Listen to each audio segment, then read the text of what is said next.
72 हूरें क्या है, आइए आपको समझाते हैं। तो चलिए शुरू करते हैं। फैले जहरीले माहौल में पैसे के एक्सप्लॉयटेशन का एक ज़रिया है मुस्लिम और इस्लाम विरोधी प्रोपगंडा फिल्में बनाना। इसमें मोदी सरकार का समर्थन भी हासिल होता है और भगवा एजेंडा भी आगे बढ़ता है। सड़े हुए समाज से मोटी कमाई की गारंटी अलग होती है।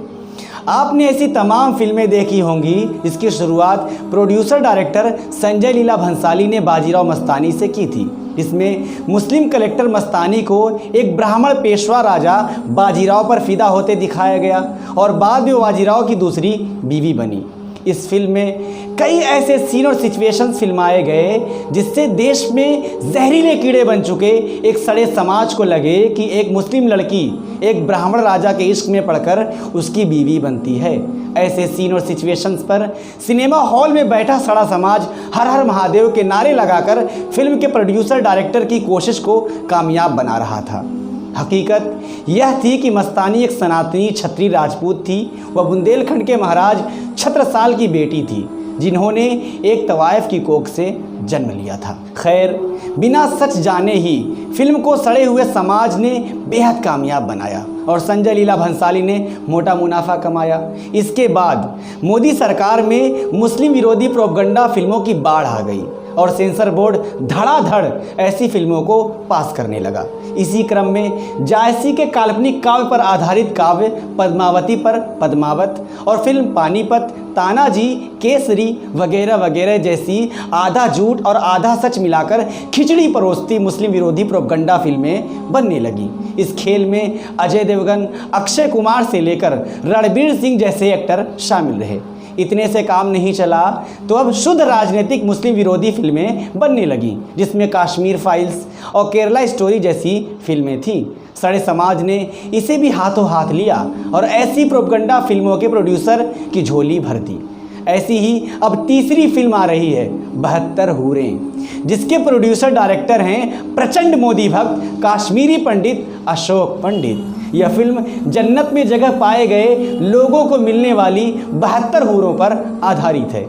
धर्म कोई हो, स्वर्ग नरक, जन्नत जहन्नुम, हेवन एंड हेल का कॉन्सेप्ट हर धर्म में है। तो इसकी वजह है कि मरने के बाद अपने कर्मों की वजह से आत्मा को मिलने वाला पुण्य की वजह से इनाम या पाप की वजह से सज़ा के डर से समाज में इंसान गलत काम, अपराध, नापसंदीदा काम ना करे।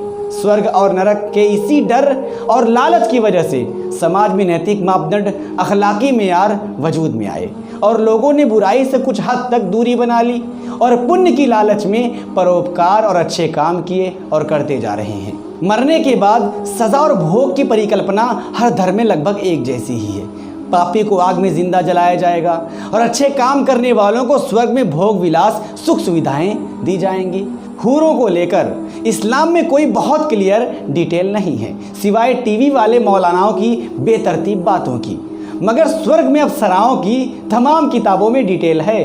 अप्सराओं का तो बाकायदा नाम भी लिखा है, उनकी जवानी और उनके कारनामों की पूरी डिटेल है। शास्त्रों के अनुसार देवराज इंद्र के स्वर्ग में 11 अप्सराएं प्रमुख सेविका थीं। ये 11 अप्सराओं के नाम हैं, आप भी पढ़ लीजिए। कृतस्थली, पुंजिकस्थला, मेनका, रंभा, प्रमलोचा, अनुमलोचा, घृताची, वर्चा, उर्वशी, पूर्वचित्ती और तिलोत्तमा। इन सभी अप्सराओं की प्रधान अप्सरा रंभा थी। अलग अलग मान्यताओं में अप्सराओं की तादाद 108 से लेकर 1008 तक बताई गई है, जिनमें अंबिका, अलमवुषा, अनावग्धा, अनुचना, अरुणा, असिता, बुधबुधा, चंद्रयोत्सना, देवी, घृताची, गुणमुख्या, गुणवरा, हर्षा, इंद्रलक्ष्मी, काम्या, कर्णिका, केशिनी, क्षेमा, लता, लक्ष्मणा, मनोरमा, मार्जी, मिश्राथला, मृगाची, नाभि दर्शना, पुरचिट्टी, पुष्पदेहा, रक्षिता, ऋतुशला, सहजन्या, समीची, सौरभेदी, श्राद्धति, सुचिका, सोमी, सुवाहु, सुगंधा, सुप्रिया, सुरजा, सुरसा, सुराता, उमलोचा वगैरह मेन अप्सराएं हैं। यही नहीं, इसी ज़मीन पर अप्सराओं को काबू करने के लिए अप्सरा साधना का एक पूरा सूत्र और मंत्र भी मौजूद है। यहाँ तक कि कई जगह यह भी लिखा है कि जंग में मरने वालों का स्वर्ग में अप्सराएं फूल मालाओं के साथ स्वागत करेंगी और सब उसकी तरफ दौड़कर आएंगी और कहेंगी कि यह मेरा पति है, यह मेरा पति है। ये मैं नहीं कह रहा, महाभारत के शांति पर अध्याय 98 श्लोक 45 से 51 में लिखा है, आप भी पढ़ लीजिए। वरापसरः सहस्त्राणि शूरम आयोधने हतम तोरणमाणा ही धावन्ति मम भर्ता भवेद इति। यानी जो वीर जंग में मारा जाएगा उसे स्वर्ग में 1000 अप्सराएं मिलेंगी। ये बात महाभारत शांति पर्व मंडल 12 अध्याय 98 श्लोक 46 में लिखा है। यहाँ तक कि तमाम अलग अलग मौक़ों पर स्वर्ग से उतरकर अप्सराएं धरती पर ऋषि मुनियों समेत तमाम राजाओं के लिए सेक्स का साधन बनी हैं। इसमें मेनका और विश्वामित्र की कहानी, ऋषि शेषनारायण और रंभा की कहानी, गौतम ऋषि के पुत्र शार्दूल और नामवदी अप्सरा की कहानी, विवाभांडक ऋषि और उर्वशी की प्रेम कहानी, घृताची और भारद्वाज मुनि का प्रेम वगैरह वगैरह के एग्जाम्पल भरे पड़े हैं। हकीकत तो यह है कि शास्त्रों में जिक्र अप्सराओं के कारनामे और कहानियाँ यहाँ खुलकर बोल दूँ तो मुझ पर अश्लीलता का आरोप लग जाएगा और सड़े समाज के लोगों की भावनाएं आहत हो जाएंगी। इसलिए मैं किसी की मान्यता और विश्वास पर टिप्पणी नहीं करना चाहता। बस अशोक पंडित जैसे लोगों को समझना चाहिए कि जिनके घर शीशे के होते हैं वो दूसरों के घरों पर पत्थर नहीं फेंका करते।